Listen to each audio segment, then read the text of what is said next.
ৰৈ ৰৈ বিনালে ৰিলিজ হ'ল আৰু আচৰিত আজিও জুবিন দায়ে প্ৰমাণ কৰি দিলে যে আমাৰ মাজত সদায় আছে জুবিন দা।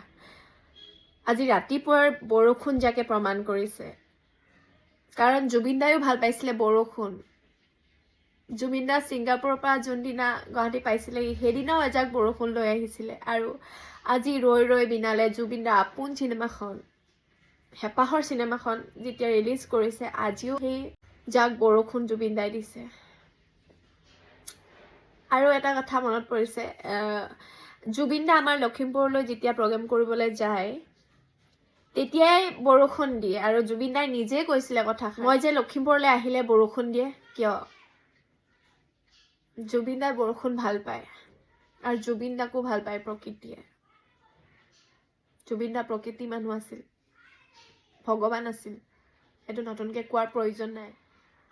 আমি আজিও জুবিন দাৰ জাষ্টিচ বিচাৰি আছো, ন্যায় পাওক সোনকালে জুবিন দাই। মানিব পৰা নাই, আজিও পৰা নাই, নোৱাৰিম কেতিয়াও জুবিন দা যে আমাৰ মাজত নাই। এনেকুৱা আজিও লাগি আছে জুবিন দা সঁচাকে মানে চিনেমাখন ৰিলিজ কৰিছে আগতে যেনেকে আমি যাম চাবলৈ, হলত লগ পাম, কিন্তু সেইটো সম্ভৱ নহয়। তথাপিও আমি জুবিন দাক সদায় অনুভৱ কৰিম তেখেতৰ কালজয়ী গীতেৰে। তো সদায় আমি জুবিন দাৰ ন্যায়ৰ কাৰণে লাগি যাম। সঁচা কথাবোৰ নোলোৱালৈকে আমি জাষ্টিচ বিচাৰি থাকিম। আৰু ইমান দূৰৰ পৰা মানুহ আহিছে আজি 4:45 শ্ব' চাবৰ কাৰণে, জুবিন দাক চাবৰ কাৰণে।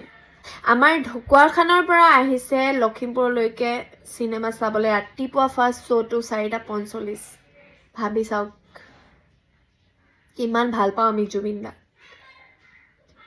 তো সোনকালে আমাক জুবিন দাৰ ন্যায় লাগে, সঁচা কথাবোৰ লাগে, নহ'লে আমি কেতিয়াও মানি ল'ব নোৱাৰো।